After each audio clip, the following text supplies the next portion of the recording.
L'image que j'avais avant de venir en France, c'était ce que j'appelle la French Dream. Cette élégance mélangée à la frugalité. C'est un peu différent d'American Dream, mais Ouais. je pense que ça existe, même si je l'ai ressenti que les gens ici ne croient plus trop. L'infantilisation de la société, c'est quelque chose qui me dégoûte profondément. J'étais quelqu'un qui, quand j'ai faim, j'étais insupportable. C'est bien de donc, l'avouer. voilà. Et donc, ma femme m'a dit, bon, il faut que tu manges quelque chose parce que Allez. tu deviens insupportable. Ils ont décidé d'enlever les scores au basketball. Ah, ok. Tu sais, quelqu'un, il a gagné, mais tu sais pas les scores. Et donc là, je trouve ça aberrant. Parce que pour pouvoir se surpasser, il faut se mesurer. Mes filles sont fières de moi, même si parfois, ils me disent, ah, j'aime pas ces goûts-là, mais... Ok, donc aujourd'hui on est en présence d'Alvaro. Alvaro, est-ce que tu peux te présenter? Bonjour, moi c'est Alvaro Madrazo, fondateur de Holy Fat. Donc Holy Fat, on fait la nutrition sportive à base de lipides, donc des graisses. Je suis né à Mexico, arrivé en France à l'âge de 26 ans, déjà en 2004. Passionné de cyclisme. Donc toute ma vie, c'est mon fil conducteur de vie. J'ai fait, après les lycées, 200, je me suis dédié au cyclisme. Mon rêve, c'était de devenir cycliste professionnel. Mais voilà, l'université, il a rentré au mi-chemin. Et c'est comme ça que ma vie s'est plus ou moins profilée pour devenir entrepreneur. D'accord, donc tu es en France depuis tes 26 ans, mais pourquoi, depuis le Mexique, avoir choisi la France? Moi, j'étais déjà très engagé dans les sports et la réalité, j'ai cherché une qualité de vie. Et je me souviens, depuis tout petit, mon grand-père, il parlait toujours de la France. C'est quelqu'un qui a beaucoup voyagé. Et je disais, mais c'est quoi les meilleurs pays du monde? Et il m'a toujours dit, c'est la France. Ça a laissé une petite marque en moi. Et quand j'ai eu l'opportunité, donc après l'université, d'abord j'ai fait des études de nutrition et de design de produits. Et donc après mes études, j'ai cherché l'opportunité de sortir. J'ai trouvé une place et une bourse pour aller à l'école de commerce à Grenoble à faire un master en commerce international. Mais c'était les prétextes. Moi, ça que je voulais, c'est être entouré des montagnes et chercher cet style de vie, sport, frugalité, que j'imaginais bien en Que France. représentait la France pour toi? L'image que j'avais avant de venir en France, c'était ce que j'appelle la French Dream. Cette élégance mélangée à la frugalité, donc élégance simple. D'accord, le French Dream, le fameux. Et les fameux. Le fameux. Voilà, c'est un peu différent d'American Dream, mais Ouais. je pense que ça existe, même si je l'ai ressenti que les gens ici ne croient plus trop. La période est un petit peu plus compliquée, mais ok. Et du coup, tu parlais le français ou pas du tout? Non, pas du tout. Donc, j'ai parlé après l'université anglais et espagnol, et donc ça fait partie du challenge. Tu parlais pas du tout la langue? Non, j'arrivais un croissant, s'il vous plaît.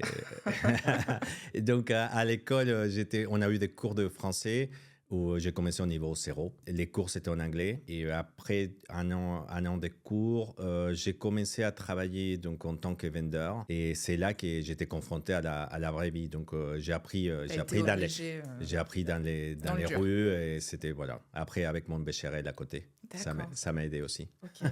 Pour revenir sur ton arrivée, comment ça s'est passé? Comment tu l'as vécu? C'était dur, hein, mais je pense que comme pour tout émigrant, quand on laisse son pays, on laisse ses connaissances, on laisse sa famille, on arrive à un pays où on ne connaît pas la langue, on ne connaît personne. Et il faut une adaptation assez importante. Mais c'est cette difficulté qui m'a toujours challengé. Et je pense que c'est la même difficulté quand on se lance en entrepreneuriat. Hein. C'est un peu la même fibre. Oui, c'était très dur. Aujourd'hui, je les vois à distance. Je me souviens des journées très, très, très dures. J'ai voulu abandonner. Mais finalement, on s'accroche. Et c'est ça qui est très enrichissant. C'est une expérience très enrichissante. Ouais, parce que pour résumer, sur le papier, tu n'avais aucune raison de choisir ce pays, quoi. Non. Et surtout, pour les gens qui sont ici en France, il n'y a pas beaucoup de Mexicains qui viennent ici, parce que normalement, c'est aux États-Unis. C'est la première économie du monde. On est voisins, c'est facile. Les gens, ils parlent espagnol là-bas. S'il y a des Mexicains qui viennent en Europe, c'est plutôt en Espagne. Et très peu qu'on se lance dans l'aventure. Moi, ça me fait rire, parce que quand les gens ils me disent, j'ai cherché un pays exotique, non? Et de l'extérieur, la France, pour moi, dans mes yeux, c'était les pays plus exotiques. Ouais, d'accord, ok. Quand on en arrive à Holy Fat, donc fondateur Holy Fat aujourd'hui, pourquoi avoir créé la société Holy Fat?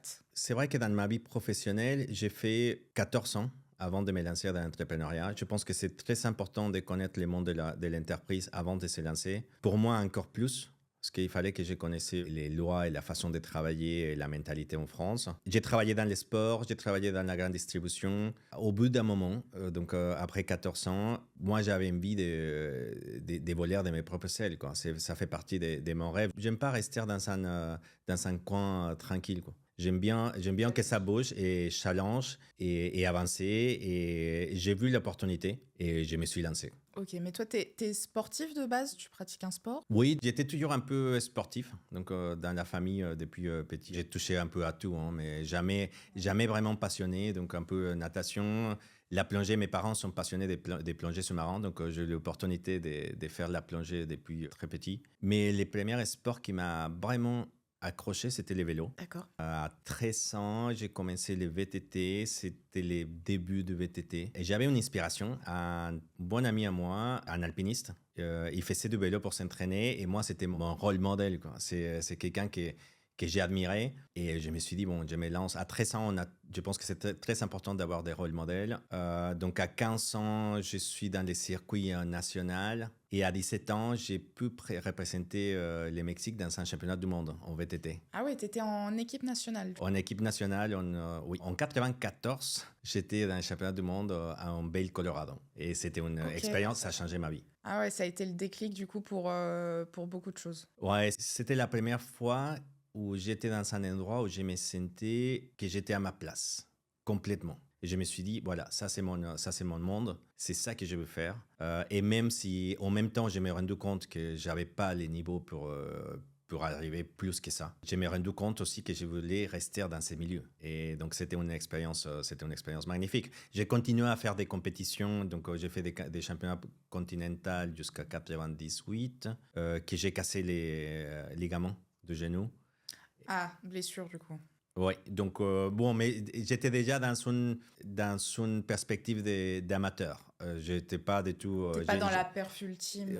J'ai essayé d'être dans la perf, mais je savais déjà que c'était où ma place, quoi. On se rend compte, à ce niveau, on se rend compte assez vite où c'est notre place. Donc oui, je m'amusais toujours, mais cette blessure, donc ligament croisé des genoux gauche, ça m'a permis de rentrer 100% à l'université. Parce que sinon, j'étais toujours avec un pied au vélo et un pied à l'université. Ouais, c'est ça. Ouais. Donc là, Olifat, aujourd'hui, donc c'est ta passion initiale du sport et ton expérience aussi professionnelle que tu as eue en amont qui t'a donné justement l'idée de créer cette société-là. Est-ce que en termes d'offres, tu peux nous en parler un petit peu plus? Qu'est-ce que propose Olifat?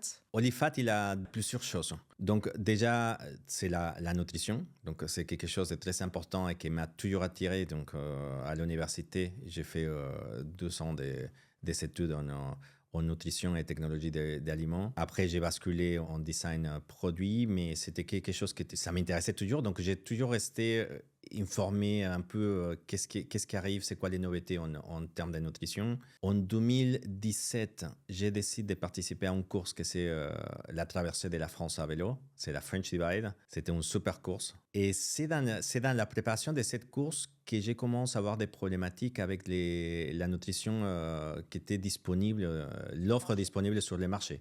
Donc, des produits très sucrés. Je faisais beaucoup des hypoglycémies réactionnelles. C'est aussi l'âge. Hein. J'étais déjà vers les 40 ans. Et ça arrive à beaucoup de gens qui ne gèrent plus pareil les sucres. Et par rapport au gel, tout ça qui était disponible sur le marché, c'est ça? Oui, exactement. Surtout quand j'ai fait des entraînements, on va dire en 102, que ça s'appelle quand on est en endurance, et que j'ai prenais ces produits. Après, j'avais une baisse d'énergie 40 minutes après assez notable.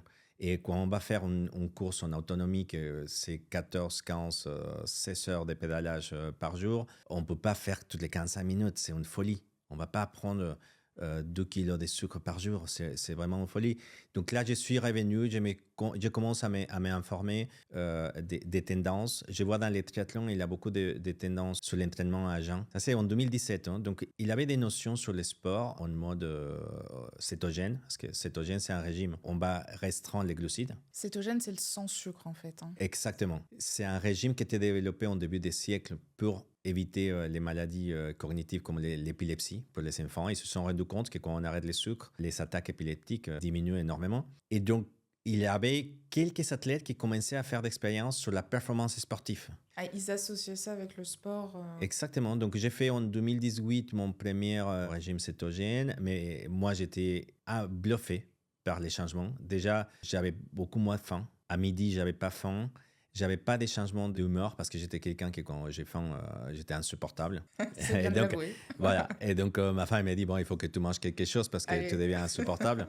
Et donc, je me suis rendu compte que cette variation glycémique, ça jouait sur toute ma vie. Sur beaucoup de choses, ouais. Sur un quotidien, en fait. Et donc, les plus que je rentre au sujet, je me rends compte que les graisses, c'est une super source d'énergie, mais qui s'était diabolisée pendant 30 ans et que personne ne les utilisait. Donc là, je commence à rentrer en contact avec des athlètes qui déjà utilisaient cette source d'énergie. Et je commence à avoir cette idée de dire, écoute, dans les marchés, 90% des produits sont à base de sucre. La mode, c'est les protéines. Donc, il y a un petit pourcentage à ce moment-là, c'était pas 20-30, c'était 10 des hyperprotéinés. Aujourd'hui, c'est beaucoup plus. Mais même les produits hyperprotéinés, là, c'est plus de 50% de sucre. Hyperprotéiné, ça veut dire 30% des protéines. Et je me rends compte qu'il n'y a pas de produits pour les graisses. Donc, je me dis, bon, je ne vais pas dire à tout le monde que c'est pour tout le monde, c'est pas pour tout le monde. Mais pour ceux qui cherchent à une alimentation plus saine, et en plus faire de la performance sportive, il a un créneau. Et donc, je me lance avec un projet Olifat sans savoir vraiment qu'est-ce que j'allais faire en produit. Ok, justement, Olifat, il y a 3 gammes de produits, c'est ça Oui, exactement. Et donc là, mon projet, c'était la performance à base des graisses. Comment je l'ai transformé en produit? C'était une année de recherche et développement que j'ai fait accompagner avec un laboratoire ici dans le Nord, à Amiens, mais surtout, ce qu'on arrivait à faire, c'était un purée des noix. Aujourd'hui, on l'appelle un purée des noix, mais c'est plutôt c'est une crème parce qu'il a une texture très liquide et à niveau nutritionnel, c'est plus de 60% en lipides, 20% en protéines et l'objectif, c'était de faire moins de 5% en glucides. Donc là, c'est un produit, oui, de sucre. C'est un produit avec une variation glycémique, je dirais zéro, quoi. Il n'y a pas de variation glycémique. On a fait des tests avec des personnes diabétiques, avec des moniteurs de glucose en temps réel. Il n'y a pas de variation glycémique, donc c'est ça l'objectif. Et donc, on a pu sortir un produit unique au monde. C'est une fierté des Olifat.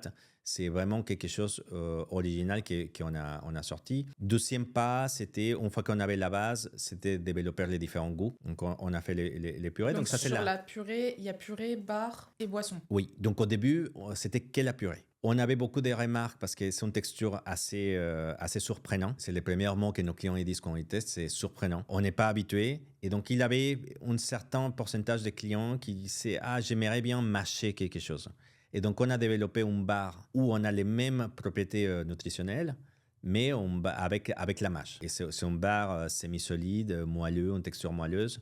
Donc ça, c'est la deuxième gamme. Et la troisième, c'était les boissons, parce qu'on avait les clients qui venaient acheter nos produits et disaient « Ah, mais je suis en train de mélanger avec une boisson Gatorade, plein de sucre. » Et on s'est dit « Attends, là, il y a quelque chose qui ne va pas. » Les clients, ils ont besoin d'une solution clé en main. Donc, on a développé une boisson électrolyte avec juste 2% de glucides qui permet de l'absorption. Mais sinon, c'est juste de l'eau avec les minéraux qu'on perd quand on fait les sports avec la transpiration. Donc, ça, c'est notre 3 gammes très simple et c'est pour faire le sport. Mais c'est une gamme aussi qu'on peut l'utiliser pour le quotidien. Oui, qui peut se décliner au quotidien justement dans cette logique de régime cétogène, donc qui s'inscrit plus dans une hygiène de vie générale. Oui, complètement. Quand il a des clients, on a une clientèle que c'est pour des raisons médicales qui vient chercher nos produits parce qu'il veut arrêter complètement les sucres. Donc là, c'est complètement bienvenu. Pour question de marketing, ma passion pour le sport, on est dirigé vers le sport, mais c'est un Inca qui pourrait remplacer un Inca très sucré. Donc, notamment les bars qu'on trouve dans les cantines d'entreprise qui vont venir faire un effet pervers parce que 40 minutes après, on a faim, quoi. Ok, concernant ta société Olifat, donc quelles sont les valeurs principales de la marque? Ouais, c'est très bien que tu me poses ces questions parce qu'on a parlé de produits et ça m'appassionne. Mais il y a une autre chose qui m'appassionne, que c'est la marque, les messages qu'il y a derrière. Moi, je pense que les marques, ils ont des choses à dire et nous, on a beaucoup de choses à dire. Bon, déjà, les noms. Ça parle beaucoup, Olifat, donc les 5 gras en anglais. Nos valeurs, en fait, ce qu'on cherche à représenter, c'est les vrais. On essaye de dire ou de se rapprocher de la vérité. Donc, on parle des choses très basiques, des faits sur les macronutriments, sur des choses connues de la science, pas les études qui manipulent tout, mais des choses très basiques. Donc, il a 3 sources d'énergie. Dans les marchés, il avait 2, il manquait une, on vient l'ajouter. On fait très attention à ne pas envoyer des faux messages. Donc là, pour nous, la notion des vrais, c'est très important. La deuxième notion, c'est des bons. Est-ce qu'on est, on est en train de faire du bon à nos consommateurs et à la société? Dans l'image de la société, on est producteur, on est ancré dans la région, dans le nord de France. Donc, on fait du bon autour de nous parce qu'on pense que ça, c'est important. On fait du bon parce que les produits, ils sont sains. Ils ne sont pas hyper transformés, c'est juste des transformations mécaniques. Il n'y a pas de conservateurs, pas d'édulcorants. C'est les plus bruts possibles. Oui, parce que tes produits, du coup, ils sont composés de très très peu d'ingrédients. C'est assez brut en termes de contenance. Oui, exactement. L'idée, même si on paye, parce que aujourd'hui, nos produits, c'est presque un produit frais. On est à 6 mois parce qu'on fait tout on a des petits process qui nous permettent d'avoir 6 mois, que c'est déjà très long pour un produit sans conservateur, et 6 mois de LUO. Et c'est très bien. Moi, je pense que pour aller au-delà, dans les circuits, tous les produits qu'on trouve dans les circuits de commerce traditionnels, c'est des DLUO 200-300 parce qu'ils sont bourrés de conservateurs. Et donc, c'est toute la chaîne de l'industrie alimentaire qui est biaisée par ce modèle des grosses hypermarchés et qu'il faut que les produits restent sans que personne les achète pendant 2-3 ans et après, un bon pourcentage, on les jette. Donc, nous, notre business model, donc, si je continue sur les bons, c'est direct au consommateur. Parce qu'on pense que c'est bon d'avoir ce contact direct.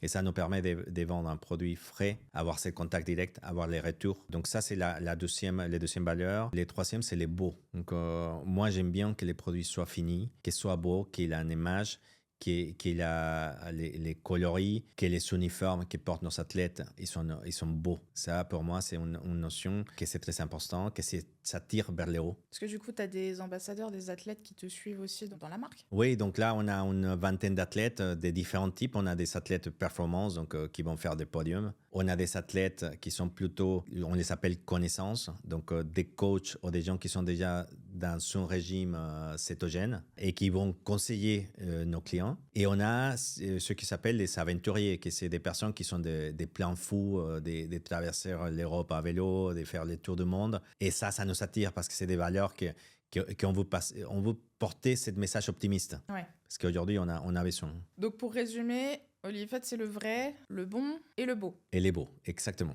Ok. En anglais, on dit true, good and beautiful.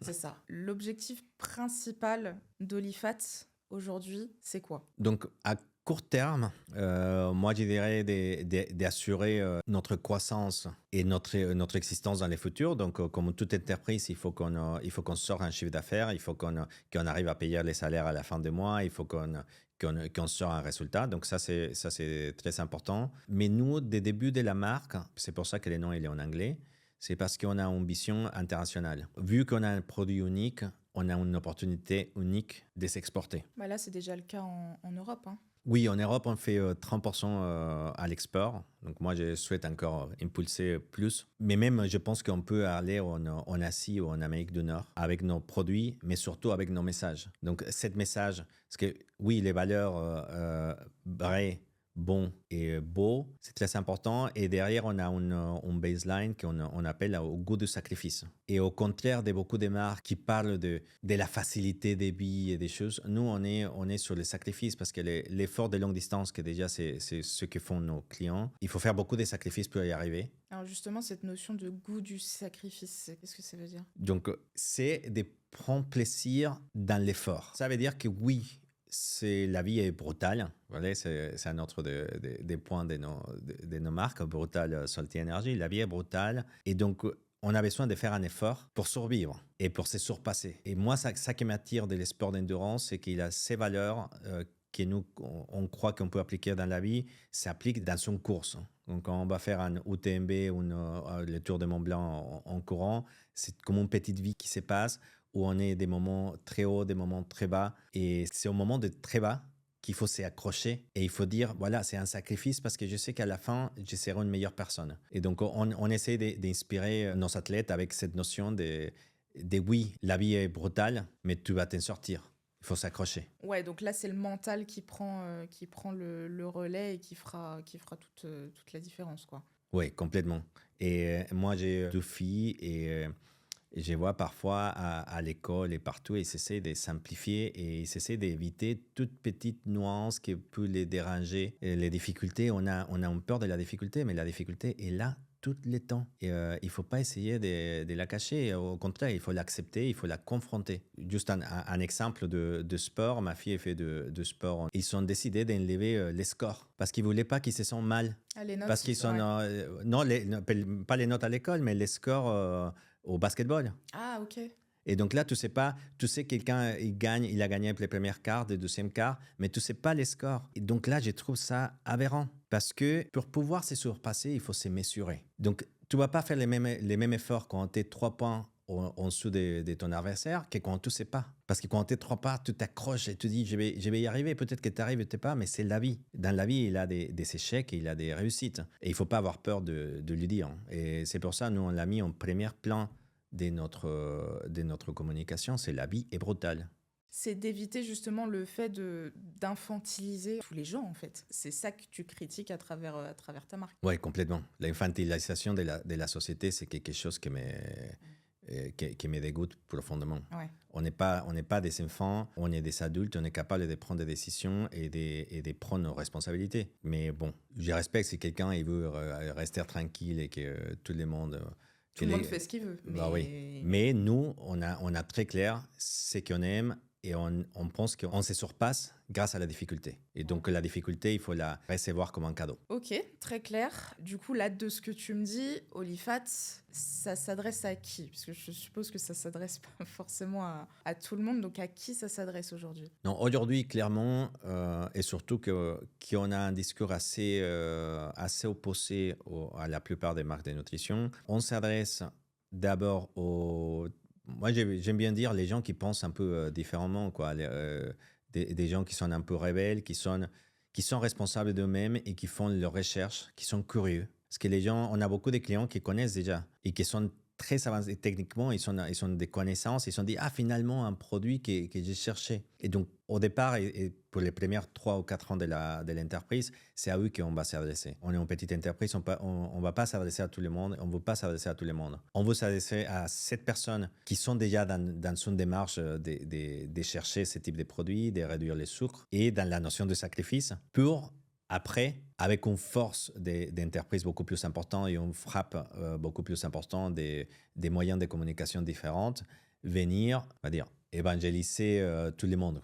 Ouais, c'est ça. Ok, donc il y a des gens pour qui la marque ça s'adresse pas du tout, du coup. Ouais, c'est... Catégorie de personnes qui... Il y a des gens qui sont pas prêts à prendre notre marque, pas à cause de valeurs, à cause de goût, à cause des textures. L'avantage d'être dans les événements sportifs, c'est qu'on rencontre les gens et on se rend compte qui aime bien nos produits et qui n'aime pas. Oui, t'as un retour direct. On a un retour direct, on voit les expressions. Il y a beaucoup de gens qui goûtent les produits et disent, écoute, c'est pas pour moi. Et moi, voilà, c'est pas un problème. On dit, voilà, si vous voulez les bonbons, il y a 25 marques qui vendent des bonbons très sucrés. Donc, c'est très bien. C'est pas un problème. Au sujet de l'entrepreneuriat, est-ce que tu conseillerais aujourd'hui justement de se lancer et de créer son entreprise? Non, parce que créer son entreprise, c'est se lancer dans le vide. Et je pense que les gens qui ont cette envie de se lancer, ils vont se lancer malgré mes conseils. Et donc, très bien,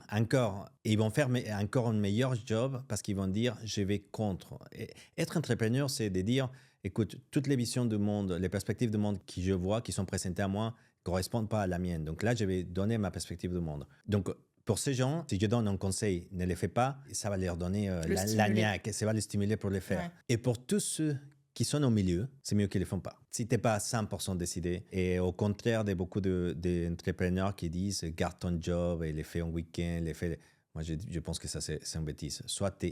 L'entrepreneuriat, c'est un sport qui se joue quand tu es complètement dedans. Soit tu es dedans, soit tu n'es pas dedans. Il y a des gens qui sont réussis à les faire un pied. Moi, je ne suis pas comme ça. Moi, je suis soit in, ou soit tu es out. C'est un peu Soit comme... tu le fais complètement, soit tu t'abandonnes l'idée, quoi. Ouais, exactement. Hein. C'est un peu comme les mariages. Hein. Soit t'es dedans, soit tu n'es pas. Mais tu ne peux pas être au milieu. Ouais, c'est ça. Et du coup, toi, parce que tu avais un job, tu étais bien avant de lancer Olifat. Enfin, tu étais dans une situation dite plutôt confortable, chez un gros distributeur français bien connu Ouais, clair. de sport.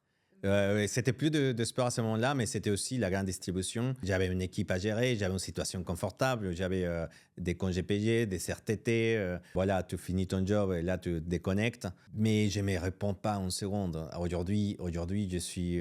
mes filles sont fières de moi, même si parfois ils me disent « Ah, j'aime pas ce goût-là, mais ils sont fiers de moi. Là, je suis maître de mon temps et surtout, je suis maître de mon message. Que c'est un message assez clivant, mais c'est moi qui décide. Et ça, il n'a pas de prix. Il n'a pas de prix. Ouais, c'est un moyen pour toi d'exprimer un petit peu ton opinion à travers la société. Ouais, je pense qu'une entreprise, c'est la façon de laisser notre petit grain dans les mondes. Qu'on va partir et c'est la façon de dire, voilà, ça c'est la façon comment j'ai voyé les choses. Ok, et justement, quand tu revois ton parcours, est-ce que s'il y avait une erreur à pas refaire, ce serait laquelle? Ouais, j'ai plus. Le problème, c'est qu'en perspective, on est arrivé là grâce aux erreurs aussi. Mais tout ce que j'ai appris grâce à ces erreurs, je sais si demain je dois lancer une deuxième entreprise parce que j'ai d'autres choses à dire, je serai beaucoup plus efficace. Je pense que même dans les erreurs... ouais, même les erreurs, elles étaient nécessaires justement à... Oui, parfois c'est nécessaire. Tu sais, moi j'aime bien voir la vie comme un jeu vidéo. Hein. Parfois, il faut que tu reviennes au monde précédent parce que tu as débloqué une petite clé. Et donc là, tu reviens, tu retraces tes trucs, mais tu prends la clé et là, tu peux avancer. La vie, c'est comme ça. Parfois, il faut faire des tours pour trouver... Parfois, c'est un apprentissage. Hein. C'est un moment et tu dis, ah oui, mais sinon, je ne l'aurais pas eu. C'est une condition pour réussir, quoi. L'erreur, c'est une condition pour réussir. C'est une condition pour réussir. Et du coup, quel conseil est-ce que tu donnerais à quelqu'un qui se lance aujourd'hui pour entreprendre? Comme j'ai dit tout à l'heure, il faut être à 100% dedans. C'est comme quand on part dans son voilier, il faut arrêter de voir la côte. Je pense qu'on est dans la bonne voie quand on ne voit pas les chemins, quand on se sent un peu perdu, ça veut dire qu'il n'y a pas de chemin et qu'on est dans la bonne voie parce que c'est à nous de faire les chemins. Et si on reste toujours en sécurité, on ne va pas y arriver. On ne va pas réussir, je pense, ouais. Enfin, la réussite est moins évidente. Et moi, ouais, là, je viens de me faire penser à mon copain que j'ai parlé tout à l'heure, mon rôle modèle, que c'est un alpiniste qui a réussi des choses incroyables. Il est disparu en montagne déjà, il a une vingtaine d'années, mais il a fait 8000 sans oxygène. Et il disait toujours, à chacun son défi. C'est très bien les gens qui font les montagnes de 8000 mètres avec de l'oxygène. Mais venez pas dire que c'est les mêmes défis que quelqu'un qui les fait sans oxygène. C'est pas comparable. C'est pas dans la même cour. Donc, pour lui, c'est très bien personnellement, c'est très bien qu'il a fait, bravo, mais ça joue pas dans la même cour. Donc, c'est pas comparable. Donc, la façon comment on fait les choses, donc les deux, ils sont escaladés, ils sont arrivés au sommet de l'Everest. La façon comment on les fait compte. Et c'est pareil par l'entrepreneuriat. La façon comment on arrive là compte. C'est pas les mêmes défis si on se lance avec 2 millions d'euros dans la poche ou si on se lance avec 2 000 euros. Ouais. Donc les deux, ils sont arrivés, bravo à chacun. Les deux, c'est respectable, mais c'est pas les mêmes, c'est pas comparable. Ouais. Et donc voilà, pour les nouveaux entrepreneurs, accrochez-vous. Donc ok, très clair, merci beaucoup. Est-ce que tu aurais un dernier mot pour conclure cet échange? Bon, là, je pense que j'ai bien martelé ça et que les gens ils soient conscients. La vie est brutale, quoi. La vie est brutale. Voilà. Ok. Merci beaucoup. Bon, merci.